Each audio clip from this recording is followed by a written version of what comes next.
Chapter 41. Annie. Right now, sitting on this bench, I'm actually really proud of myself. There are 4 reasons why. 1. I haven't cried in the past hour. Depressingly, this is a big deal. 2. I've managed to fit everything into my suitcase, even though I ended up packing after half a bottle of wine. 3. I haven't had a McDonald's, even though I really want one. 4. I haven't thought about Nate in 30 minutes.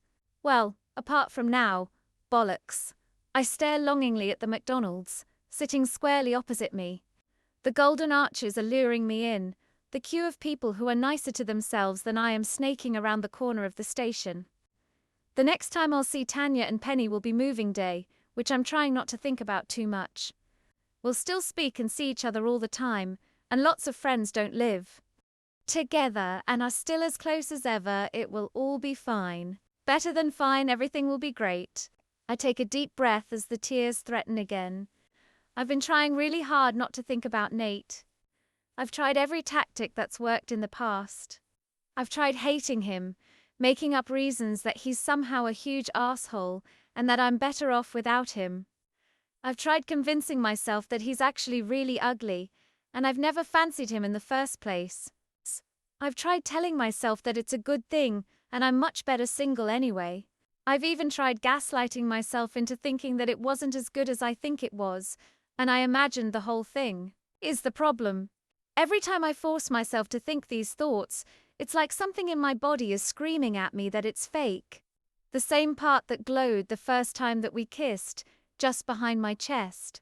It has this fierce, unwavering conviction that will not let Nate go. I'm scared it never will. I get to my feet as I see my platform finally announced. I messaged Mum and Dad to tell them that it was over with Nate, and that I didn't want to talk about it. What I need is to go home and clear my head. I'll find a great new place to live in and make some plans for the next year with my new exciting job. Maybe I'll even book some trips. I've had messages from 4 different people since Stevie's show, all asking if they can work with me to make their costumes. I walk towards the barrier and put my ticket in the machine. It sucks it through and I push my suitcase forwards. I will get to the stage where I don't see Nate everywhere I go. I will get over him. I will. Chapter 42. Nate. I jab my bank card against the ticket barrier, but it stays shut. I slam it down again and again. I can see her. She's halfway across the platform. I tried shouting her name, but it was carried by the bustle of people streaming past me. My heart lurches as I look up and see the train pull into the station. I'm so close, I can't let her go now. Excuse me. I grab a man wearing a station uniform. Please help me. My card isn't working. He looks down at my card dubiously. That's because you need a ticket to get through that barrier, he says in a bored voice. Do you have a ticket? I blink at him mindlessly. No, I have a this. I wave my bank card at him. How much is a ticket, I blurt. Where are you going? Nowhere. Wherever that train is going. I hurl an arm in the direction of the platform, trying to spot Annie. I can still see her. The doors to the train haven't opened yet. Depends where you're getting off. Tickets to Worcester cost £40. Fine, I gabble. I'll buy one. The ticket machine is over there. He holds up a non-committal arm towards the other end of the station, and I feel my stomach drop. What? I manage. Can I not just buy one off you now? I really need to get on that train. I can't miss it. It's taking everything in me not to grab hold of his lapels and beg. I need to go and tell that woman how I feel about her. I cry, hoping the romantic appeal might tug on his heartstrings. Instead, he just rolls his eyes at me. Ticket machine is over there, he says again, and before I can think of anything else to say, he turns his back on me and is swallowed into the crowd. I hear a whistle blowing and stare at the ticket machine. A line of people, at least 7 deep, is standing patiently behind it. There is no way I'll make it. And then I'll miss her. I'll miss her for good. Before I can think about it, I race towards the ticket barrier. I slam my hands against the edges of the barrier and launch myself over the top. In the background, I can hear people shout in alarm, but it's too late. I'm racing through the crowds. People have started to slowly move into the train carriages now, and I bang on the windows, scouring each one for her face. Annie, I yell. Annie, but it's no use. Each window I get to, I can't see her. And Then the doors shut with a final slam, and before I can even breathe, the train pulls away. My heart leaves with it. She's gone. I can't believe after all that I've Nate. I whip round and there she is. She's wearing a purple beanie, her dark hair is curly around her face and her eyes are wide. She's looking at me as if she's seen a ghost. My heart faces as I stare at her, my chest rising and falling heavily. She's there. She's standing right in front of me. I did it. I made it. She's here. But now, as I look at her, my mind is blank. I'm frozen to the spot. I don't know how long we're staring at each other for, but it's enough for the train to leave the station. Eventually, I speak. Stevie told me you're quitting your business. Her face falls. Yeah. I don't think you should do that. She scoffs at me. Nate, I just missed my train and you're here to give me career advice. You're really talented. I stumble, feeling my face burn. Oh God, what am I saying? This isn't why I came here. Why didn't I think about what I was going to say? Thanks, she says coolly, and I realize with a jolt that I've been silent again. I need to say something or she's going to leave for good. I'm sorry for how I spoke to you on Saturday. She places her suitcase onto the floor, and I fight the urge to carry it for her. It's fine, she says. I'm sorry I ran out on you and assumed the worst. I should have known better. We drift into silence again, and just when I think I'm about to start chatting about the weather in some desperate attempt to say something to her, Annie explodes. Fuck, Nate, why are you here? She cries. Why can't you just let me forget you? My heart thuds. Is that what you want, to forget me? She stares back at me, and I notice her eyes glisten. She turns her back on me, throwing her arm in the air. No, she cries, turning around again. Of course, that isn't what I want. But I don't have a choice, do I? You're going back to New York. I hold my breath, aren't you? She adds when I don't respond. I give a small nod. It's just not meant to be, is it? The universe doesn't want us together. She gives a small laugh. Just go, Nate. I don't know what you're doing here. I close my mouth, a cold stone dropping through my body as I suddenly start to question what I'm doing here too.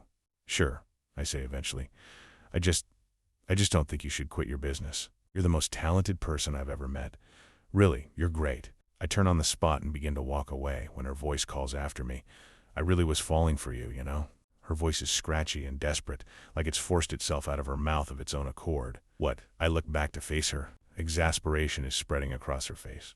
You asked me if I felt the same as you did, she says. I do. And you know you're going back to New York, which probably is a good thing as it was all too perfect anyway. But just so you know, I really, really like you. More than I think I've ever liked anyone, which is mad since I didn't even know you a few weeks ago, and fuck. Every sign from the sodding universe seems to be destined to keep us apart or together or fucking apart again. But this is just how I feel, and I'm sorry, but her words are lost, because by this point I've walked up to her. I've placed my hands firmly on her face and I've kissed her. I've kissed her with everything in my body and she's kissing me back. Our arms wrapped around each other like we're never going to let each other go. And that's a promise I make to myself right there. Annie, I will never let you go. Chapter 43, 6 months later. Annie. I look around my bright, airy apartment in West Norwood. Second floor, new build, looking out over a stream. White, neutral walls, I'll be changing that pronto. And glistening, slick kitchen cupboards and drawers. What do you think? I smile. Fate it. I roll my eyes, laughing as Penny stomps out of the bedroom. Where the hell am I supposed to sleep? She demands. And Tanya, we can't all fit in here. Well, that's because neither of you are living here, I say, plucking 3 mugs from the top cupboard. How dare you? Penny huffs. I love it. Tanya squeals, throwing herself onto the sofa. Honestly, Annie, it's so gorgeous. I can't believe you live in a place like this. Why did you live in our shitty little flat for so long when you could be living here? Well, I shrugged. I didn't know I could be living here. And doriously I add quickly, catching Penny's outraged express sign. Loved living with both of you, so I never thought about moving out.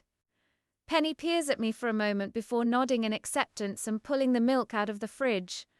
So when did we last catch up? Oh yes, Nate. I thought I was hallucinating when he came barreling down the train platform, banging on every window and screaming my name. I thought I was so upset at us splitting up that I had started picturing him everywhere like an absolute madwoman. But I wasn't. He was actually there. And guess what? He went back to New York with Stevie. We kissed for what felt like hours. I unblocked his number, and he promised he'd call me once he landed. We spoke almost the entire week. I met his parents on FaceTime. I had endless conversations with Stevie about costumes, and Nate and I we just chatted about everything. While he was gone, I told my parents everything, including about how I'd made the outfit for Stevie, and he'd since given my number out to several of his drag friends, and I was being bombarded with requests to make their outfits too. Dad tried to be very supportive about me taking the corporate job and giving up my business making costumes. Mum, not so much. She was absolutely outraged. She could not understand why I was walking away from it all, just as it was starting to take off. When I said about not making enough money to survive in London, she waved me off and said that I'd find my way, which felt absolutely terrifying at the time, but here we are. Pam was actually quite relieved that I turned down the job. She said that after I'd accepted, she went home to Rodney and they talked about my horrible grey Auntie Arnie outfit, and they both knew it wasn't right. Apparently, Rodney already knew someone who was happy to step into Pam's shoes. As soon as I accepted the jobs from Stevie's friends, others came rolling in. Before I knew it, I had enough work to last me for months, and enough money too. I moved back in with Mum and Dad to get on my feet, and now I'm here, living on my own, doing the job I love more than anything in the world. Ugh, that's not tea, is it? I beam. And Nate's here too. He's still living with Stevie, but he's here all the time. Penny thwacks him playfully on the arm. You cannot be. A proper Brit and not like tea, Nate. He loops a heavy arm around me and I snuggle into his chest. Well, if I thought the universe couldn't make up its mind as to whether it wanted us together or apart, it certainly made up its mind by the time Nate came home. Thankfully, it seems to like us together, which is good for me, as that's my general opinion too. He stayed in New York with his mum over Christmas and sent me pictures of his Aunt Tell sitting with them round their family dinner table. But then he came back to give life in London another go. To give us another go. It's all worked out, and even if the universe had any other ideas, I know we'd find each other again. Because now I just know. Nate, I will never let you go.